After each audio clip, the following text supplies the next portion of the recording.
பொசிஷன்ல right attacking midfield position சொல்லலாம், விங்குக்கும் midfield.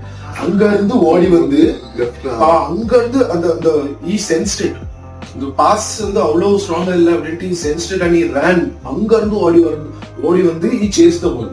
So அதுதான் அந்த கோலை கிரியேட் பண்ணிச்சு.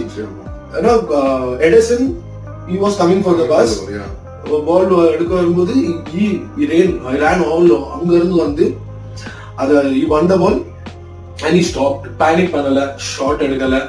அப்போ நூனஸ் வந்து பின்னாடி வந்து டேக்கிள் பண்ணி ஒரு பெனல்டி கிரியேட் பண்ணுவோம். அது பண்ணாம கூட இருந்திருக்கலாம், டைம் இருந்துச்சு, பண்ணாம இருந்திருக்கலாம், எல்லாமே பொசிஷன்ல வந்துருப்பாங்க.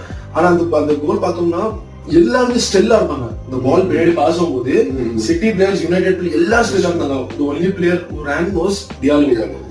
and அதனால தான் அந்த கோல் கிரியேட் ஆச்சு, அந்த பெனல்டி கிரியேட் ஆச்சு. this is as good as an assist. நம்மலாம் ரூல்ல இருந்து சொன்னா நான் இது வந்து கண்டிப்பா